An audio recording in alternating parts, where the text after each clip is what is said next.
go back and then fly back here like April 9th. Be here for a big festival that's going on in April. So I'll be home long enough to see the family, do a little traveling, start working to get my N scale and HO scale layout operational again, and then close everything up and head back to Thailand and start to really do more with the N scale layout here. Wow, hey, cool. everybody. Good morning, everybody. Good morning, everybody. Bill is back with us this morning for a little bit. I don't think he's going to stay long, but No, just a few minutes. Pop in, like I told Claude earlier, just to let everybody know I'm still alive and doing well here. and Mark Pruitt's with us this morning. Hi, folks. Steve is working, and Dennis is under the weather. So Oklahoma's having, I don't know if he's got the flu or not, but Oklahoma's supposedly the biggest flu center in the country right now. So he's not going to be here, but we will carry on despite that. Hey, Jerry, can you do the chat rundown? Tell us who's here. Good morning, everybody. We've got Grandpa Rails, Mom and Sons, DES, Dave, Sparky, Rob T-Man, John Canalfo, Gerald Stewart, CDP Chuck,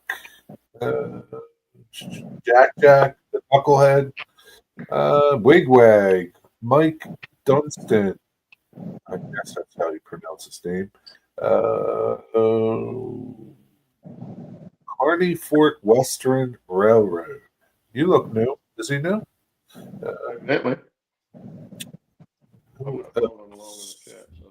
Ray Bertelstein, Digger Evans, Steve 87, Lynn McCurdy, Chris Brew, Scott Baker, John Dawson, Thomas the Spike Dude. I saw him earlier. Jason Volk's here. I think Jason's new. Welcome, Jason. Of course, we're going off my memory, so that's not good. Almar, Steve Childers. If I've missed anybody, I apologize. Kyle just popped in. I think that's about it. Kyle Stevens, John Tanzillo. Welcome, John. Hope you're doing well. Floyd Robbins, Hardy Memphis, and anybody else who just pops in. Good morning. Good morning. Good to see everybody this morning. Hope everybody had a good week. Bill popped in this morning to let us know he's still breathing, and it's like about what he's been doing, but doing the Shannon thing. I think he's later than I am here, but it's just like, you know what? At this time of day in Asia, my butt's dragging, so I'm going to go to bed. Well, what's weird is he's later than you are. Yeah. But you're further east than he is. Or further west than he is. Actually, he's east. I'd have to look because I'm not sure what part of Australia he lives in. It's possible. Time zones. You look at a globe and you look at how the time zones are broken out and where they are, and it's just like jagged lines that don't necessarily go geopolitical. It's just bizarre. Yeah. Shannon's in Victoria area. Just if you went straight north from Tasmania, you'd be where he's at. He's on the southeast area of Australia. But yeah, I would have thought he would have been earlier than you, but he's later than you are. That's strange. Hey, Claude, keep an eye on the green room too. Yeah, I am. Okay. I haven't seen anybody come in yet. All right. Anyway, we've got Mark Pruitt with us this morning too. And Jerry and I were talking before the show. He'd asked me if I'd been working on my layout, and of course, most of you guys know I haven't been. Mainly because I'm down to stuff where I got to crawl back underneath the layout, and it's just physically getting very, very difficult to do that. So I get up there and I'm like, I'm feeling pretty good today, but if I crawl under here, I won't be. So I've not been doing anything, and it's killing me because I've thought 2 or 3 times here in the last 3 weeks that maybe I should go ahead and tear it down now and rebuild something smaller downstairs that I can deal with, as opposed to making it any more up there that I know I'm not going to be able to finish. So,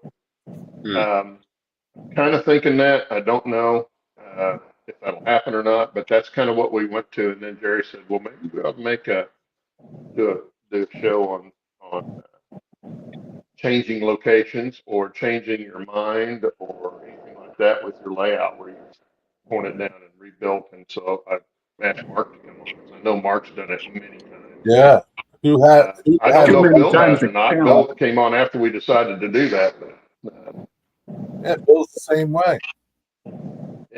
Well, yeah. I just, except I started knowing I wanted small layouts because I was space restricted, and didn't necessarily tear anything apart. I donated the ON30 to the museum in Virginia, and the other 2 are functional. Well, they will be functional in my garage in Iowa here again, because I just don't want to tear them apart.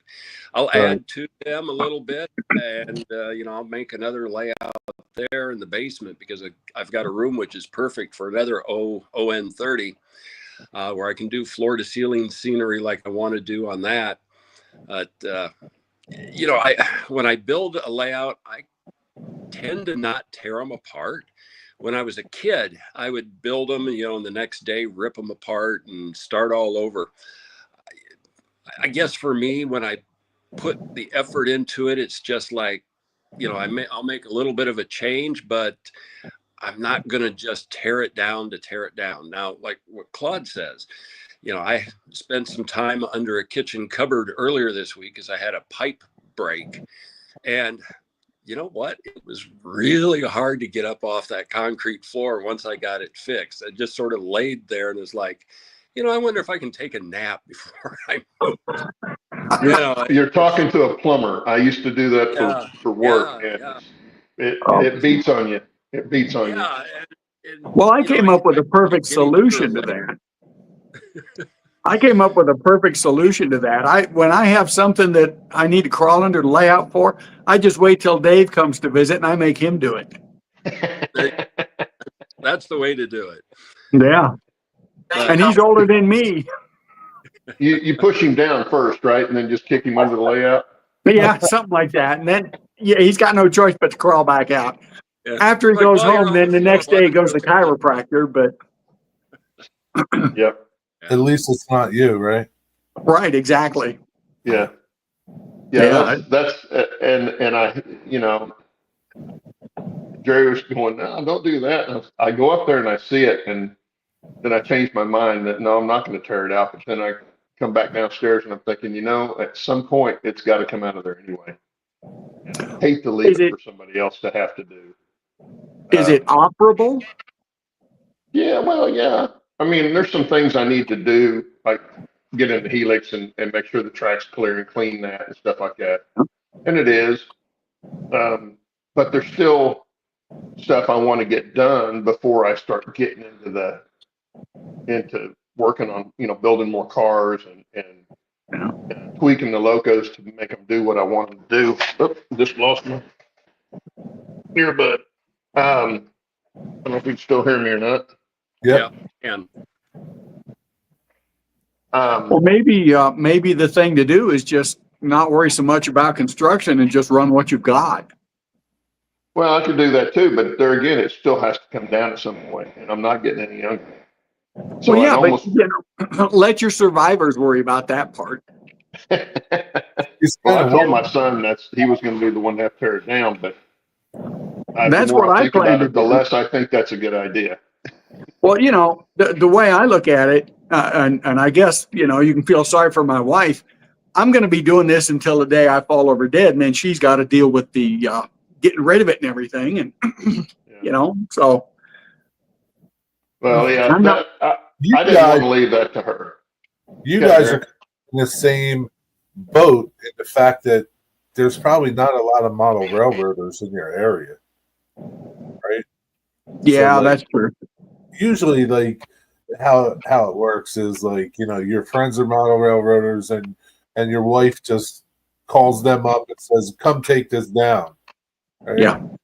And you guys, there's not probably no Well, model we've got a railroad. local club. We've done that for a couple of guys after they've passed away. We've gone in and taken out their layouts, and the club winds up getting big pieces of them, which is fine. But So you you know, have a Well, club. and Yeah. I told Dennis, not too many months ago, I said, you can have all of my stuff if you come take the layout out. But I don't really want to do that to him either. yeah. I don't want anybody to have to do work because I didn't. You know? Sure, but the thing is, you never know. You may take it out thinking, couple of years, I got a couple of years left, I'll take it out. And then you'll be sitting there for 20 years going, geez, I got nothing to do. I'm so bored. That's why he's Well, going yeah. to move it, Mark. What's that? He's going to move it. He's going to move it to the garage. Yeah, if I'll move it to my shop, probably not the whole thing, but I may see if I can keep some of it and move it and do a smaller layout of the shop, which is where I should have built the thing in the first place. Well, if the difficulty you think is going to become the stairs, there's these things called stair lifts. No, we Oh, talked that's about already been nixed. That's already been nixed. Oh. That's Well, not happening. I'm not even going to give my wife a choice. It's just going to go in someday. No, she basically told me you can stick a rocket in your ass before you get a chairlift. Oh, okay. She didn't say that, but that was kind of the drift of the conversation. Um, But no, it's not even so much the stairs. I can climb the stairs. It's the standing up there and more likely getting down on the floor. And I still on the bottom level, I still have some wiring stuff I need to get in there and do, and I'm just not looking forward to doing that. Yeah, that doesn't sound like fun. No, it doesn't at all. So you kind of wake up and you feel good, right? You feel motivated, but you go work on it, and then like your day is done, man. Like you're like, well, it's like Bill said about getting under the sink. yeah. It's basically kind of the same thing when you have to get on your back under a layout or get in a weird position. Yeah, because I don't even have to get on the floor. Your hand up. It's just turning your head like this and trying to do it. You come out, you can't move your neck. Put your chiropractor on speed dial. Oh yeah. You know what helps me a lot is I've got an automotive creeper. And it's kind of hard to get on and off of that thing, but once I'm on it, I can roll around on the floor real easy and work over my head and everything. It makes it a lot better because it's got a cushion to hold my head up too. So I built one, but I built it up higher off the floor. And if I'd have been 30 years old, like that, off and on that thing. Yeah. But anymore, just getting on it and then getting back off of it without hurting yourself. That's when I don't remember if you remember the story a couple of years ago, shortly after I built the thing. And I had my beer sitting up on the layout table or sub road bed, and I was working underneath, and I went to get out and I knocked that beer over, fell over and knocked the beer over, and yeah, it was a big mess. But it's like, can't even get off this thing without falling off of it, and then if you fall off of it, you're on the floor, and then you got to get up off the floor. And it's just, my knees are so bad anymore, and my back's, right now it's not too bad, but it doesn't take, as you probably know, it doesn't take much to get a spasm and throw it out and immobile for a week or two. So one of the guys down at the club, he works under the layout. He did most of the wiring. He took one of those web mesh lawn chairs, cut the legs off, and put it on casters. And he sits down on that and he rolls around under there. And he says it's real comfortable to work under the layout that way. That way would be.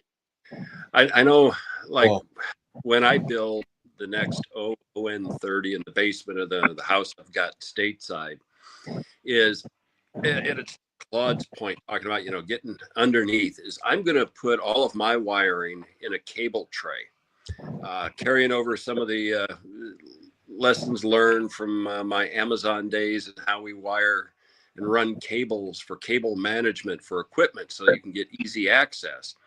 Is that instead of just having a fascia on the side, you could have a little bit of a recessed tray specific for cables so that all of my wiring can be right there in front. And then, I have my main buses, and then my feeders go straight in underneath the layout through the, whatever supports that I've got, so that I don't have to get underneath unless I would happen to have, something go wrong with a soldered connection where I've got the wiring coming up.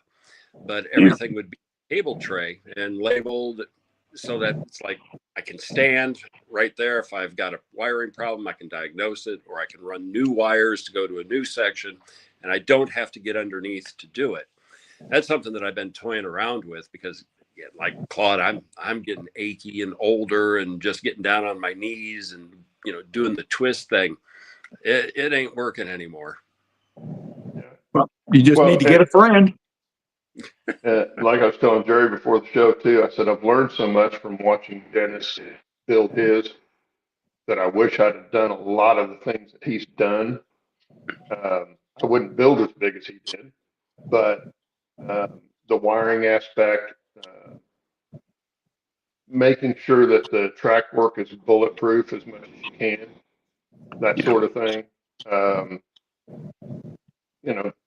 All of that, and then again, I was told Jerry, maybe build in smaller sections that can be taken apart at a later date. So whoever does have to move it can just unbolt it, basically cut the track and pull it loose. So I'm thinking about that. I haven't decided anything yet, but I'm sure leaning that way because it's just the way it is now. I'm not even going up there hardly. I mean, I stick my head in there every once in a while thinking, what do I need to do again? And it's all stuff I don't want to do. Oh, that's too bad. Didn't want to do from the start. I don't like wiring. The track wiring, it's fine. The lights are the ones that are tough because they're the little bitty tiny 28 or 30 gauge wire that you can't hardly touch it without breaking it. But that's what comes with all the LEDs, that I get. And I've got a lot of them hooked up, but then, I'll come up there and then flip the lights on, and one of the lights isn't working. So now I got to go chase that down. And, don't know why, if the LED burn out or if it's a wire broke or whatever. Those wires are so fine, they come from China. You can break them really easy. The more stuff you have, the more problems you're prone to have. Right? Yeah, and that's my problem is, I knew I wanted the lighting, and I found a guy in China that sells the light fixtures and stuff that are perfect. They look good, they work well. I've not gotten anything from him that didn't work out of the bag, and they're cheap. You can get a bag of 10 for what you pay for one here in the States. And they worked well. Gentlemen, but I'm going to drop. You got to wire them. Okay, Bill. Thanks for Thanks for popping in. Hey, We'll take it easy. later here. All right, take care. Good morning, Dick. And welcome, Digger. Well, Hello, thank you. Hello, everyone. Good morning. I told Can't hardly everybody, hear. Hang on a second here. I told everybody last night on my live stream that we are going to have somebody from the UK. Here he is. Wasn't exactly the person Hello. I planned. He turned me down, but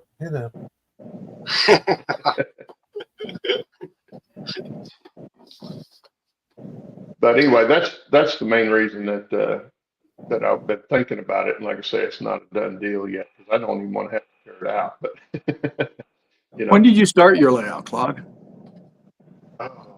When did you start your layout? Just before this show started, so about 4 years ago. Okay. Something like that, 4.5 years ago, because I started it, I want to say late summer, and this show started in November. So about be 5 years, I guess, this year, maybe. Okay. I don't remember now. It's either 4 or 5 years. Mark, how long is your layup in your current location? I started it in the layout itself in June of 2020, so about 4.5 years. Okay. Started finishing the train room just over 5 years ago. Started setting the layout back up. Yeah, it was June of 2020. Yeah, 2020. We moved here in November 2019. Yeah. And I think Dennis is on about that same timeline, real close, because I remember seeing Dennis's channel. He was still finishing out his shop or his building that he's in. Yeah. And I happened to give him, he was doing some wiring, and I happened to make a comment about, you don't want to do it that way.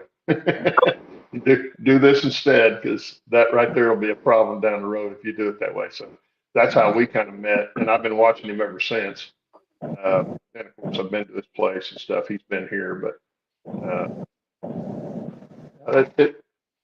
he's the closest one to me, other than Steve Childers. I don't know if Steve come in this morning. Yeah, he's in there. He's quiet. Steve's in, I think, in Edmond. I've not been to his place yet, but there's not a lot of people around Tulsa that I have met. I know there are some railroaders around here. Had one of them on the show. He's up well north of town here. That we did a layout thing with him, but there's not a lot of people that I've met here. I don't go to the clubs after having been in the RC Airplane Club. I don't do clubs anymore. I just got tired of the politics and the that goes with that. So No, we don't have the local club here doesn't have much in the way of politics. You know, there's a structure and everything, and I'm actually the president this year. But you know, there is the officials, and then there's the real power structure. And the two guys that have been in the club longest, I just call it the H&H Model Railroad Club, because nothing happens without their approval. But you know, it's always a compromise, but it's a pretty good group of guys overall. Yeah, well, you're lucky, because it's, you know, our flying club, all the guys I was really good friends with were the ones that did all the work. Yeah. You know, it's like any other big organization, the few do for the many. And, Yeah. You know, I got tired of that kind of stuff too, because it was the other half, or the other 90% of the club that wanted everything. Yeah. But it was left to us 10% to do it, you know. So Yeah. I got tired of that. See, in our case, you know, we've got the same 90-20, 90-10 sort of thing. 10% of us do the work, but the other 90%, you know, we just appreciate the fact that they're donating resources to us to do our hobby. Yeah, well, there you go. Yeah. Well, as long as they're not demanding you do stuff. See, in the case of the flying club, somebody was always demanding that something be done. You know, whatever. We've had a couple people like that, and you know, the response is simply, "Yeah, when are you going to get started on that?" And either they quit talking or they get involved. Yes. But most of the people almost never even show up. We'll get about a little more than half of them at business meetings, but other than that, I don't know why they pay dues every month. It's like, you know, you could just give me the money directly and I could use it on my layout. Yeah. So well, I don't know. in the flying club, the other part of it from the flying club for me was the fact that that 90%, a lot of them didn't want to follow the safety rules. And I don't know if you've been around RC airplanes. Most of the time were gas powered. I mean, I was building quarter and third scale airplanes. You know, they're 25 pounds and up. You hit somebody or hit something with them, and you're going to tear it up. Or you know, if you hit somebody, you could kill them. Even the electric airplanes that are foamies out of the box, the blades and stuff of them are so sharp that, you know, they slice you up before you know what happened. So it was stuff that they weren't following, and I just got tired of, you know, reminding them, and then, you know, getting pissed at me because you're dampening my fun. You know? Trying to keep you out of the hospital. You know, because we have had guys that had to go to the hospital from the field. That's not a good thing. So You don't do that with model railroading. It's really tough to hurt yourself with model railroading. Yeah. Unless you knock a beer bottle off the layout onto your head or something. Yeah. But anyway, yeah, it's that's the reason I'm not a club guy anymore. I like the social aspect. I love that. That's why I like doing the show. But I've got many more friends in model railroading online than I do in person, which is fun.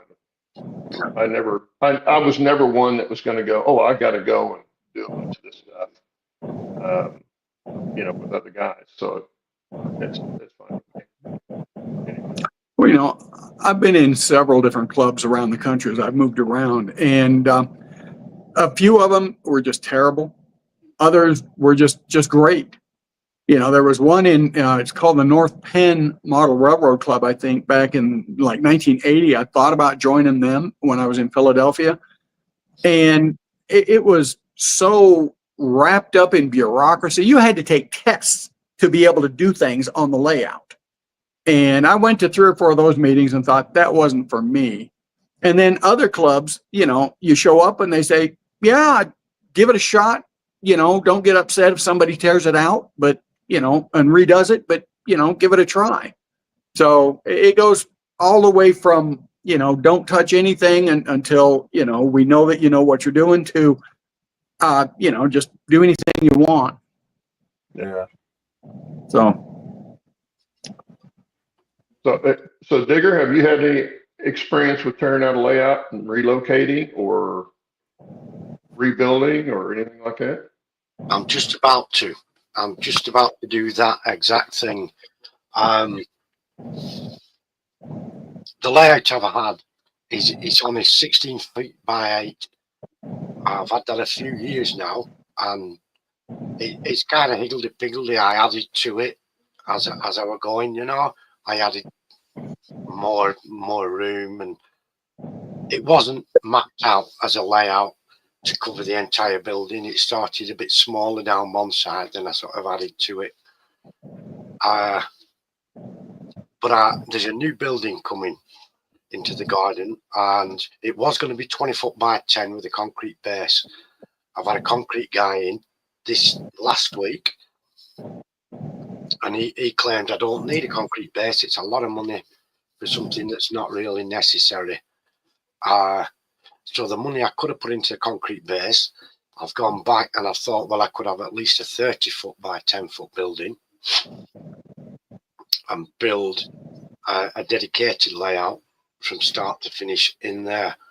So my plan is to have at least a 30 foot by 10 foot and start the layout there and build the staging and start the layout and gradually dismantle the older layout, transfer anything over that I can, junk the rest, and then that building will revert back to being a tool store, workshop, tool shed type of deal.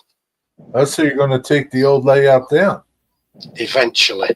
Pockets of 70 by 12 will be better. Probably.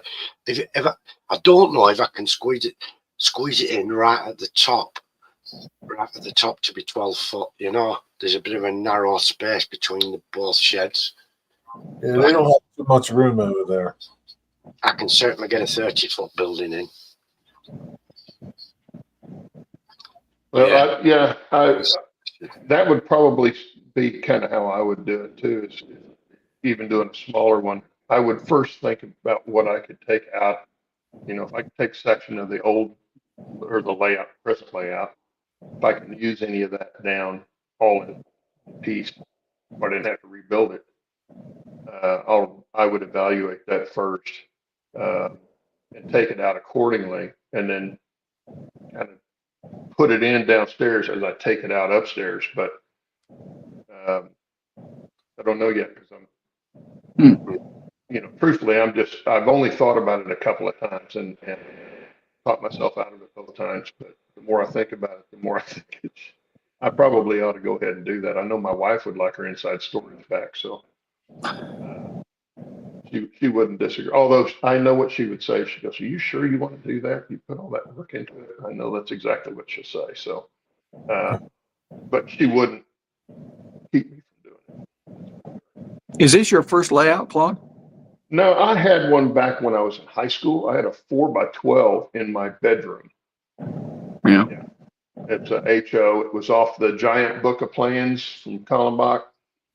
Yeah. You remember that giant HO plans? It was the big double track figure 8 that was in there. I don't remember the name of it. So you've only had the 2? Yeah. And there were a couple of years between them, I guess, huh? Oh, yeah. Yeah, a lot of years and a lot of kids. Now, I take it back. I had one other when the kids were small. I started an N-scale layout, but it wasn't very big. It was about 4 foot by 5 foot or something like that. And I never got past laying about half the track because when you got kids, you know, they take up all your time. So in one way or another. And of course, I was always a coach for athletic teams and all that kind of stuff. So didn't have the time. And then of course we ended up needing the room when they got bigger. And so trains went away. And my wife kind of got me into the RC airplanes when she bought me one for Christmas one year. But first time she ever really surprised me for Christmas. But since I got out of that, I thought, you know, wouldn't mind having a layout again. In fact, I had told her we'd gone to Colorado one year, back when I was still flying well, before I was flying airplanes. And I told her I would go back to model railroading if we lived in Colorado, because that was my what's the word? That's what inspired me to want to do it. If I was going to do it again, I wanted to do the mountains, which I've done upstairs, and I would do on the downstairs also, albeit on a much smaller scale. But I'm thinking I just need to change it from as big as it is now to something I can manage pretty easy. Yeah. The older I get. So. You'd stay with the same sort of theme and everything? Yes. Okay. I would stay in the same, probably in the same time era, and which is about what you've moved to, Mark. Yeah. Mine was always late 40s, early 50s, because I wanted the early diesels and the scene. So that's where I set mine at. But yeah, I would keep it in there, and I would probably focus more on the mining aspect in Colorado if we go smaller and do more detail than I have now on the mines themselves. Yeah. Because that stuff's very interesting. At least it is to me. Yeah. Well, I think if I downsized, I would try something totally different, like an interurban or a trolley line. Really? Yeah, and I say trolley lines have never interested me, but I always thought they were cool. I've never built one, but I can remember, what was his name? Bob Heggie, was that the guy in Model Railroader that did trolleys? Name sounds familiar. Back in the 60s and early 70s, I remember seeing a lot of articles by, I think it was Bob, and a couple of other guys that, and the interurbans and the trolleys just always fascinated me, just not quite as much as what I'm doing now. Well, there was, excuse me, I know there was one modeler that was using the gantry line as part of the electrical pickup. Yeah. Which is, I mean, you do that, you got to get it just right. Yeah. You know, because it's not like two wheels on the rail. It's, you know, you got to keep that. It's even worse. Yeah, you got to make it work. And I thought that was really impressive. Well, I remember seeing an article years and years ago where somebody was talking about using the overhead wire for the common and then powering different locomotives through the different rails so he could run 2 locomotives independently on the same track before DCC or anything like that. Yeah. I always remembered that because I just thought it was so fascinating. I've been trying to talk Dave into putting in some catenary on his layout, and I'm not having any success so far. Yeah, well, it's kind of like the reason I wanted to try a hand lane track was I had seen an article in Model Railroader years ago some guy in the UK had done this incredible job on a very complicated yard, a lot of complicated track work, and he'd done it all by hand, and I was just super impressed with that. And Wow. never could figure out how they could figure out all those angles and do, get all that done. And then of course Fast Track shows up, and I thought, oh, here's my chance to do it without having to know what I'm doing. Yeah. Well, back Because the when I was in college, biking the rental is not hard. It's all the switches and stuff like that. Yeah. Makes it tough. Well, back when I was in college, I had an article from a mid-1950s model railroader magazine talked about building your own switches. And I thought, okay, I'm going to give that a try. And I did, and they actually worked. I think they wound up being like number 2 switches or something, because I wasn't real good at getting them lined up. But things actually rolled through them and stayed on the track. And ever since then, I've never been intimidated by that. But the Fast Tracks jigs sure make it easier. Yeah. Well, Steve showed me the jigs that his dad made, because his dad, when he was in a club in the east of San Francisco, somewhere where they lived down there, he was in a club down there, and he built all their turnouts for the club, and he built them all by hand. Wow. And, yeah, and so he showed me the jigs that he made to build the turnouts on. I was duly impressed. Is there something tweeting at somebody's house? Yeah. Okay. I was wondering if I had a serious. bird in the basement or something here. I didn't. Digger's got a parrot. Damn, Jimmy the parrot. Oh, okay. It's right Oh, I there. see. There, Okay. yeah, sure enough. Okay. I was There worried. he is. He's up Okay. there. I see. About causing trouble. Cool. Okay. Does he talk? No, the one downstairs with an African grey that talks, but he's got a filthy beak. Can't have him on camera.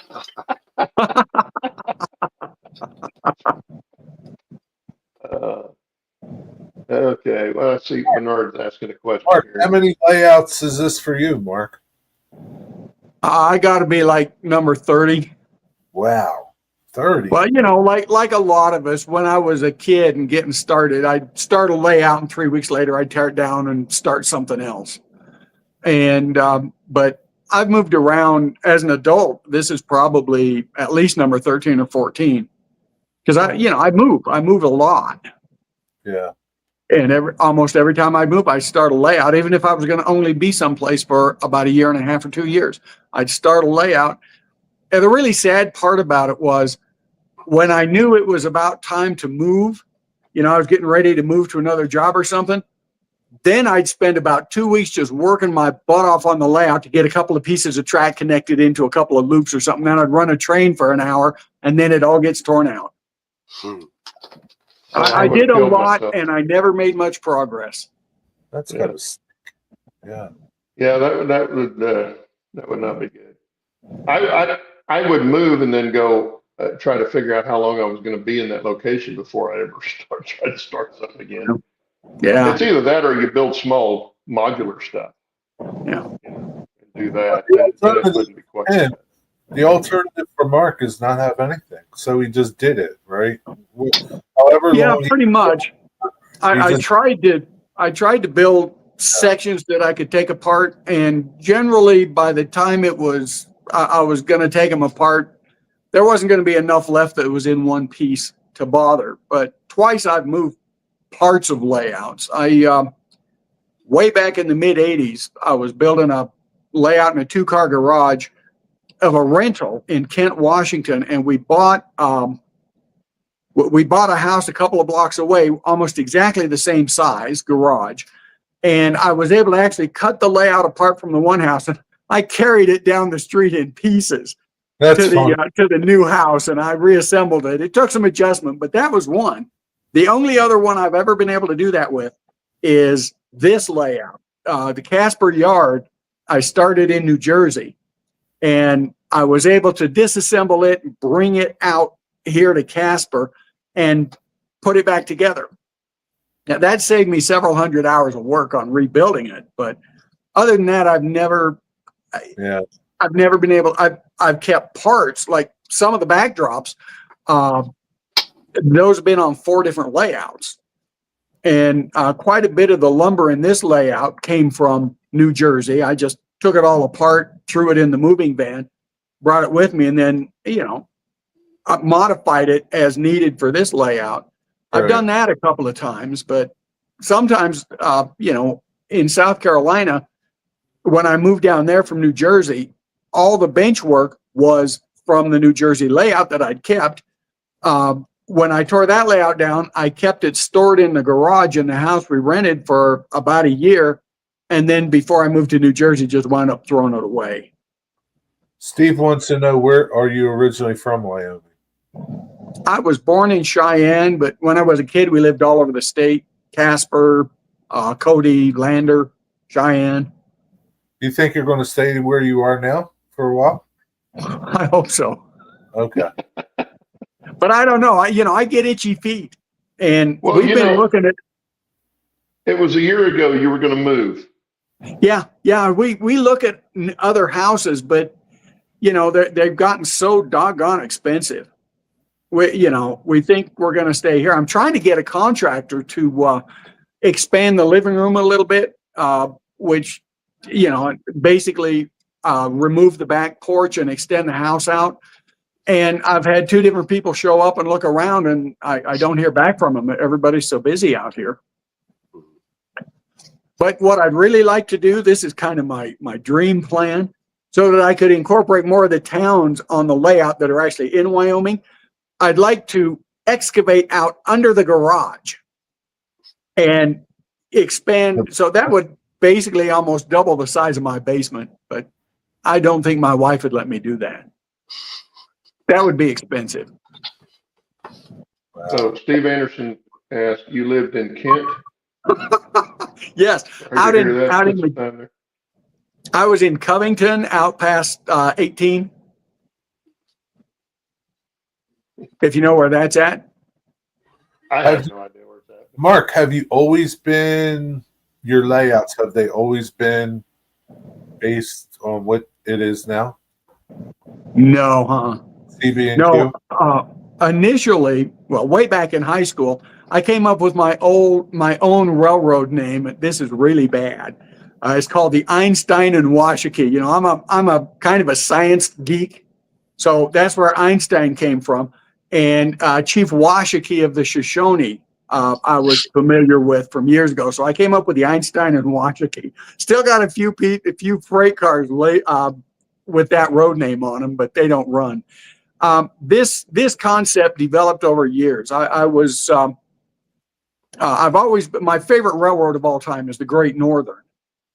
And early versions of this was, a revisionist history where the Great Northern ran through Wyoming. CB&Q wasn't there. It was part of the Great Northern area. But just over time, more and more, I wanted to replicate what I grew up around to some extent, except backdated to like 20 years before I was born. I haven't figured that one out. It's just because I like steam, but it just evolved. And as it's over the years, I've gotten more and more focused on doing that and at least replicating the character as much as I can. I'm not quite fanatical about it, but I'm a lot closer than I used to be. Are you prototypical? I try to be, to an extent. All the industries, except for a couple of special industries named for friends and whatnot, they all represent industries that were in the towns that I'm building models of. Even the track layout, although they're very condensed, they're taken off the Sanborn maps of the towns in Wyoming. Okay. So like Thermopolis is much smaller than the real Thermopolis, obviously, but the track layout's exactly the same. There's a crossover. I don't know what it was used for, but it was on the Sanborn maps and it's on the layout, and the operators actually use it. I have no idea why. Does that make sense, or does that put me out on the fringe? No, that makes sense. Yeah, well, David tell you I'm on the fringe. I started as a Santa Fe fan because my grandparents would take it from Southern California back to Texas to see family and stuff. And my grandmother wouldn't fly. So they always went on Santa Fe. And I, to this day, can still remember standing on the platform. Well, it wasn't a platform. It was just the asphalt next to the track and watching the F units come in, bright and shiny, red war bonnet paint and beautiful. They'd just come up from LA, from Riverside. So they were clean still. Yeah. And just shiny. I can remember that like it was yesterday. And that's been 60 years ago. Wow. Or longer, a little longer than that. That was back in the early 60s, yeah, or mid 60s.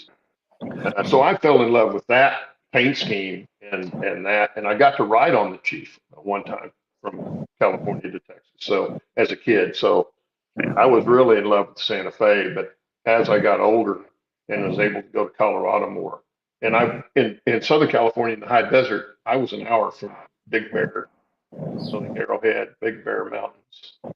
So I always saw mountains as I was growing up. And we moved to Texas, and there was no mountains.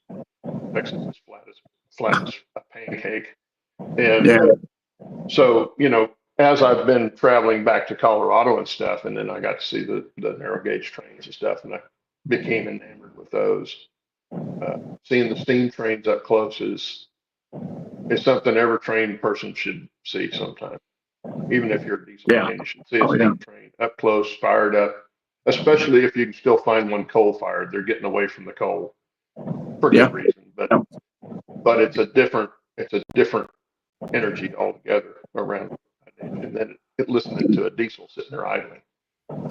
Yeah, there's nothing like a steam engine. I mean, a lot of people don't like them, but I don't like the maintenance. Alive. Yeah. I don't like the maintenance that they require, and as my fleet has expanded, I'm spending more and more time maintaining the steam engines, which is why I'm dieselizing a little bit. That and this lousy helix that comes up from staging is such a steep grade that to pull up the trains the layout was designed for, I've got to put a couple of diesels on the front end. Because even the 210-2s, they'll barely pull a train up the helix, and if you stop in the middle, it won't restart. And that's with traction tires and everything else. The steamers are not as good a puller as a diesel in the model world, at least. Yeah. So Bernard says he spent a lot of his adult life in Wyoming. Old Reggie was probably there. Oh, really? Well, you should come back. We need model railroaders out here. Casper's a real hot spot. Yeah.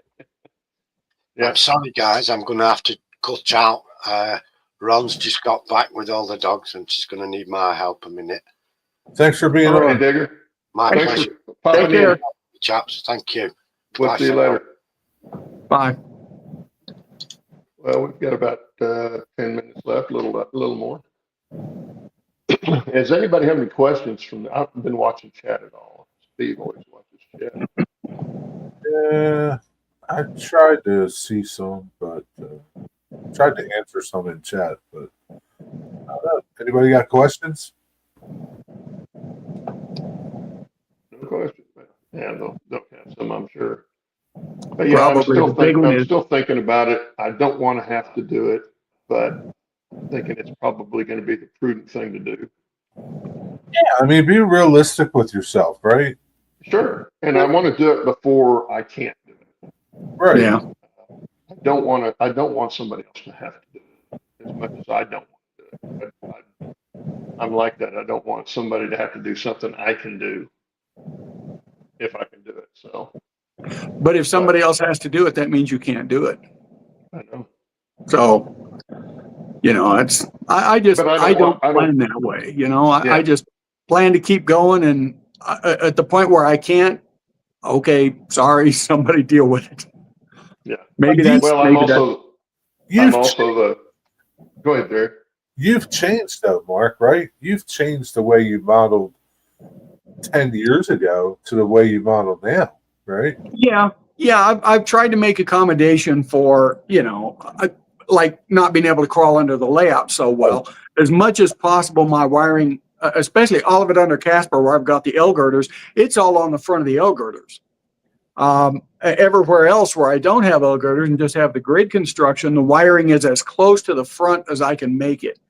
And Right. I've tried to do the wiring in such a way that I don't have to crawl under there to mess with something to fix it. Like I don't use suitcase connectors because, you know, they're, from my perspective, they're just not reliable. Everything is barrier strips and screws and a little bit of soldering, but the soldering is all on the rails for the feeders. I do everything I can to make the layout, what would be the term? Age friendly for me as possible. How do you connect your feeders to your bus? Through the barrier strips. I don't have one here. Is that a barrier strip? Is just a terminal block or something? Yeah, Yeah. a terminal block, you know, the black ones with the the row of screws, 2 rows of screws. And Okay. I screw the feeders on one side and I use spade lugs on the bus wires to tie into the other side of it. And then I just jump between sections of screws to care for however many feeders I need to have come off of it. Okay. I've done that Yeah. for years. I started doing that 20 some years ago back in New Jersey. I started using the barrier strips for the lighting, the LED lighting, because the wires are so small. Yeah. Even trying to solder them to something, unless you're up on, up on a desk where you can see it real well, is not easy to do because the wires on those things are just incredibly small. You know, for those, I don't know if you've tried them. The little screw post type strips might be better for that really thin wire because it just grabs it. The barrier strips I use, you know, you wrap the wire around the screw as you tighten it, and that'll just rip those tiny wires apart. Yeah, I haven't been wrapping it around. I've just been sticking it under the head of the screw and Okay. screwing it down, and it's been working okay. And I try to get 4 or 5 of them together and twist them together, and Yeah. then put them in there. Yeah. And that's been working pretty good. As soon as I do that, I have to go take one off because it's different, or I've got to change it. So, Well, like I say, I've got one that's not working, and I've got to get, and it's on the upper level, but I still got to get like this up under there, you know. Yeah. And even that's not comfortable. So, yeah. oh, Jason had a sideways comment. again. That's what I'm trying to keep from doing very much, Roy. It's going sideways. I don't, Jason, Working on that. look up Jason. I don't know how to pronounce his last name. Gutierrez. He had a comment about DCCXL. What is that? I don't even know what that is. Oh, DCCEX. I've heard of it. What is What's it? his name? The guy. You might want to, if I don't know, you might want to check out DIY and Digital Railroad channel. He's done he's hand built a DCCEX system. I think he's big into the electronics and the Arduino side of things. I've just heard of it. It's supposedly much less expensive than straight DCC, but other than that, I don't know what the differences are. Okay. Yeah, I've not heard of it, so I'll have to go check his channel out and see what it is. Yeah, As much as I think that's kind of cool when guys are using the Arduino and all the computer stuff to do their training stuff, that's not something I really want to do. I want more of the hands-on, if it's going to do something, I want it coming from here, from what I'm doing, not something necessarily automatic. About the most automatic I got on mine was the 2 ends of the standard gauge loops. I put in automatic switch controllers for that, so I can turn that on and let it run, and it'll just go from loop to loop and keep going.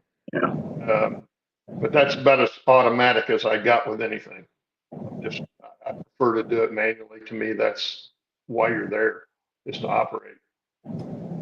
Eventually, otherwise you got a museum layout that runs on its own. Yeah. To me, that's well, you can do. There's one guy out there that you can get on the internet and you can run his layout. Yeah. We had him on the show here not too long ago. Oh yeah, okay. Yeah. You could set it up for something like that. then it's not a museum layout, it's an interactive layout. No. If you're into it. I think Heath, I'm not into that either. Heath, is Okay. Heath is supposed to do that, something like that, where you can have people running your layout Yeah. all over the country. And Tom from Tom's Trains, I would expect Tom to have something like that. I'll have to check that out because I've not heard of it till today. That's interesting. Well, we got a few minutes left. Maybe you'll do it in your new layout, Claude. No, well, it might. I don't know. I have to look at it first. I have no idea what it is, other than DCC part of it. But I've got all the regular DCC stuff. So unless it's something that you can add to it, Basically, just getting into DCC cheaper. Yeah. Yeah. Well, I've already got the stuff though, so.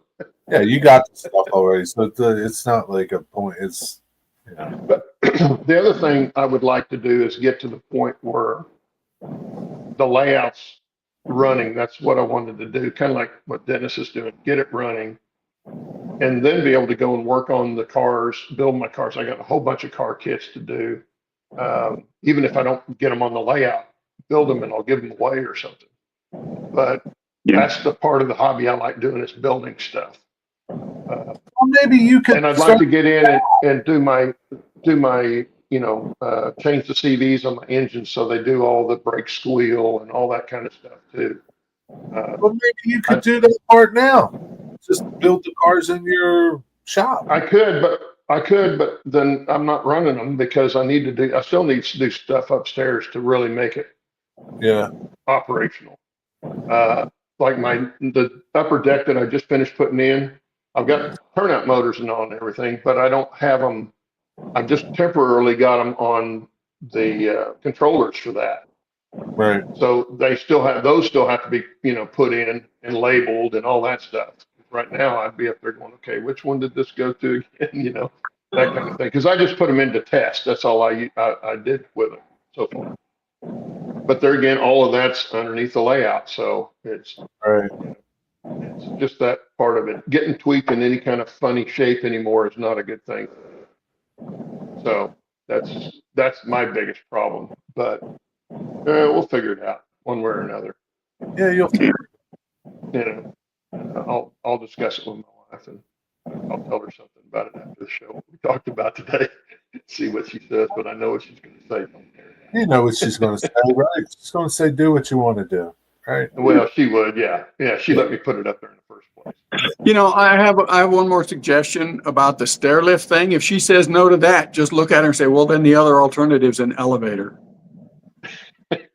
You'll have a stair lift if you need one. But like you said, it's not climbing the stairs. It's like getting up off the ground.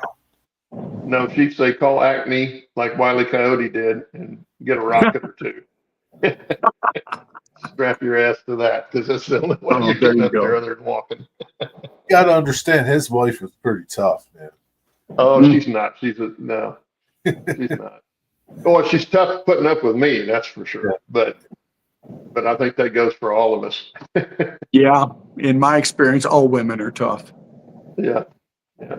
Tougher than the men are. Yeah. What did Steve say? His brother-in-law does that. Yeah, but Claude doesn't like club. Building cars, working on locos. Yeah. See, that's the thing. He's got a club that he builds stuff and then takes it to the club, and that's great. I'm still not going to do the club thing, but you might just check out one or two if they're in the area. You may find one that fits with the way you like. Well, the only one I know of in Tulsa is, there's two. There's an N-scale, in modular club, which I wouldn't get into. And then the other one's HO club, and it's all the way the other side of town. So it's at least a 40-minute drive, at least here, which doesn't sound like much if you live on the East Coast. That's down the street, right? Here it's all the way across town. It's probably 20 miles over there from where I'm at. So, and how big is Tulsa? About 450,000, somewhere Wow. 500,000, something like that. Too many people for me. Yeah, it's not like going through Dallas or Houston, but it's it's crowded until we go through Dallas and Houston, and we think, oh, home. And definitely not like the East Coast for sure. Yeah. But well, that's our hour, guys. Hold on one second. Wait. Container. Yeah. What link? What link do you want me to post? For the DCC Easy stuff. I don't know. I don't have a link. Well, if you want to look at the DIY and Digital Railroad, if you go into Google, just type in DIY, and as soon as you start digital, it'll pop up in the list in YouTube. I mean, and you'll see his channel there. I don't have a link to it. I'm not subscribed, but occasionally I go watch some of his videos. Yeah, I think I'm subscribed, but I'm subscribed to 9,000 people, I think. And I obviously don't go see all of them because I just don't have time. But yeah, it would. I'm going to definitely go take a look. Him and Tom both. Tom does some really cool stuff, but he's into the electronic part of it too. And I'm just not. It fascinates me, but I don't want to mess with that because that's not my forte. Okay. Anyway, yeah, we're over time, guys. We're gonna have to get out of here. Thanks, Thanks for everybody. coming on, Mark. Appreciate it. Thanks for having me. I hope that doesn't chase away too many of your viewers. No, next time we'll get Dave on here with you. Although I didn't see Dave in here this morning. That's always fun. Okay. Yeah. And Jerry, thank you. And Dennis, hope you get feeling better. I don't know. I didn't see him in chat today, but He hasn't been in chat. He must not be feeling good. Good night, good day, everybody. See you guys later. Getting back.